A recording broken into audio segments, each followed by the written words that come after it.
Programa Viver é Melhor continua. Estamos conversando hoje sobre os grandes desafios que enfrentamos na atualidade, em lidar com as mudanças, com as dificuldades, com as perdas, com os desafios da vida mesmo e resistindo a doenças que vêm tomando conta da população. Depressão, por exemplo, tem alcançado números que nos assustam, que trazem grande preocupação, porque são pessoas que passam por desafios que precisam ser enfrentados. O tratamento é necessário, nós estamos conversando no programa hoje sobre esse fator para compreender qual é o melhor tratamento para cada pessoa, entendendo também que crianças e jovens também podem ter depressão.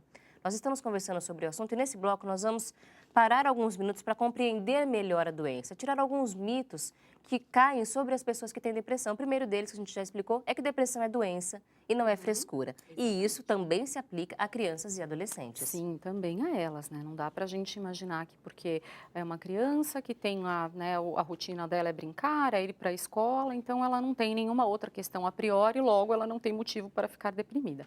Não, porque a gente fala de um quadro psiquiátrico, né? Os pais ainda têm dificuldade em lidar com o filho ou aceitar a ideia de que o filho tem uma doença psiquiátrica e que talvez precise de tratamento, de medicamento? Isso é difícil para os pais ainda? Acho que para todos, né? Infelizmente, as pessoas enfrentam uma resistência, principalmente quando existe a necessidade de, aliado à psicoterapia, também fazer uso de medicamentos. Aí parece que potencializa muito, né? Como assim, né? Estou reforçando que sou um paciente psiquiátrico, né? Mas a gente precisa pensar, da mesma forma em que fazemos check-ups clínicos ao longo do ano e cuidamos de toda a nosso bem-estar físico, o emocional também precisa ser amparado. E a gente sempre ressalta também que o espiritual também deve ser Sim. amparado e cada um dentro das suas Dentro da próprias sua orientação crenças, né? religiosa, sim, É sim, é de importante a gente ter essa fundamental visão importância. geral de saúde, né? Que não adianta só considerar um fator se outros fatores estão descobertos, não estão sendo bem Exatamente, tratados. A criança exatamente. tem que saber que tem depressão? Sim, ela precisa, porque ela é a parceira para que esse tratamento dê certo, né? Ela precisa entender que tudo aquilo que acontece com ela e que às vezes quando é a criança que é a criança problema da escola, porque ela não consegue se concentrar nas atividades, ela é agressiva com o coleguinha, então ela acaba criando ali, se tornando a criança problema, ela precisa entender que não é porque ela quer, né, que ela está nessa condição. Ela tem um quadro de adoecimento que, quando tratado, ela vai seguir a vida dela de uma maneira muito natural. Então, é importante, sim, ser muito honesto e falar numa linguagem que a criança e o adolescente consiga compreender que ele tem, sim, né, um quadro de adoecimento que carece de cuidados. Pode acontecer de repente, então, essa criança, esse jovem começar a justificar tudo como sendo a depressão?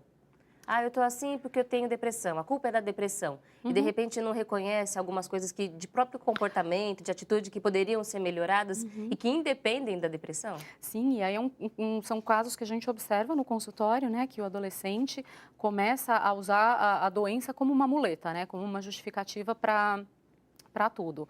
E aí vai todo um trabalho de reflexão, de implicá-lo naquilo que é a doença e o que é a responsabilidade dele, o que é o traço da personalidade dele, né? Algumas pessoas realmente são muito contestadoras, outras têm um traço de personalidade de ser ali mais quieto, mais introspectivo. Então não dá para a gente usar a depressão como justificativa para tudo. Mas de uma maneira geral, quando o paciente ele se vincula bem ao tratamento, ele entende, ele mesmo começa a dar sinais para a gente.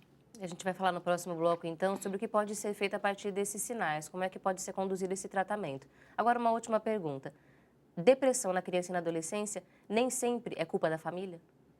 Primeiro que a palavra culpa eu deixo A do gente lado de exclui dessa fora do conversa. consultório completamente, porque ela não resolve o problema de ninguém, né? Nem de quem tem a doença e nem das pessoas que cuidam, né? Então não dá para falar em culpa porque é uma Ninguém interação. pode assumir essa Ninguém pode assumir essa responsabilidade. responsabilidade, né? Porque é essa interação de fatores que contribuem para o surgimento da doença, né? Então não dá para falar em culpa, não. É uma somatória de fatores e que devem Sim. ser enfrentados. E no próximo bloco nós vamos saber como é que isso é feito. O que a gente pode fazer nesse trabalho em conjunto que precisa acontecer, porque afinal crianças e jovens são conduzidos e estão sob responsabilidade de adultos e que têm que assumir a dianteira nesse tratamento. E a Marlene vai explicar para a gente também os desafios disso, já que muitas vezes os adultos não cuidam bem nem de si mesmos. E a gente muitas vezes tem que superar essas dificuldades em manter disciplina, em manter a orientação médica sempre em dia, por conta dos nossos filhos. Então, é uma oportunidade importante da gente exercitar mais uma vez esse aprendizado. Peço licença, Marlide, a conversa continua já já, mas como nós convidamos você a participar do Momento Ecumênico de Preces, ele já está chegando aqui, é uma tradição de hora em hora, toda hora cheia, você encontra aqui na Boa Vontade TV essa prece ecumênica. Todas as tradições religiosas e mesmo não tradições, orações de pessoas de diversas crenças filosóficas, tradições diferentes do conhecimento humano, podem trazer aqui a sua forma de expressar o amor pela vida, o amor pelo trabalho, pela ética, o respeito ao ser humano e ao seu espírito eterno. E é o momento que nós vamos fazer agora de estudo, de aprendizado e de reflexão no Momento Ecumênico de Preces, em que elevamos a Jesus, a Deus, os nossos pedidos e também os nossos agradecimentos. Nós convidamos você então a refletir agora, tendo conosco a base de estudo do livro Jesus, a Dor e a Origem de Sua Autoridade, o Poder do Cristo em Nós.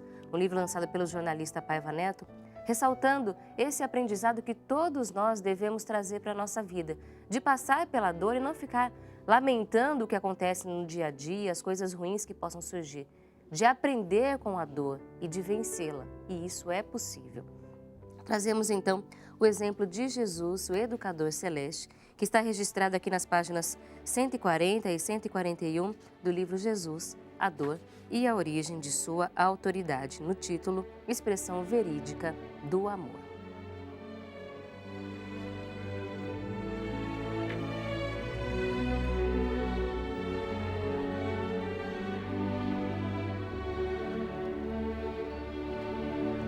É aquilo que digo sempre: o perdão liberta quem perdoa. O ódio é peso ao coração, afundamento da alma na dor sem necessidade para o ser humano, para os povos. O que significa dizer um grande prejuízo político. Deus, o político dos universos, não nos criou para que soframos. O infortúnio inventamo-los nós quando nos afastamos da sua lei de amor e de justiça, não de desforra. Gosto de repetir esta máxima de Confúcio, que viveu de 551 a 479 a.C. Abrir aspas. Paga-se a bondade com a bondade e o mal com a justiça. Fechar aspas.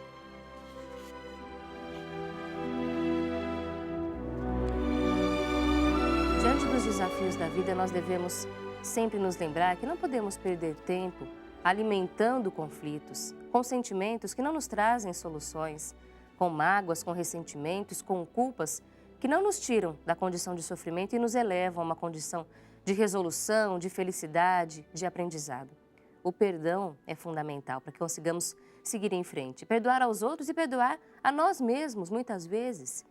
Além disso, manifestar o nosso amor pelas pessoas com bondade, não esperando trazer vinganças, sermos nós a trazer vereditos sobre as pessoas. Devemos manter a nossa vida com carinho, com retidão, com honestidade, com disciplina, valores que não estão restritos a apenas um campo da vida ou determinada religião, valores que são importantes para o ser humano, no total. E é assim que nós devemos agir para conseguir ter uma vida melhor.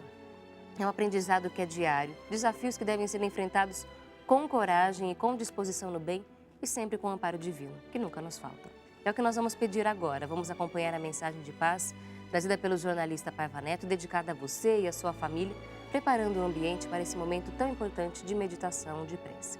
Com essa mensagem, você fortalece o seu coração. São 58 anos de comunicação 100% Jesus.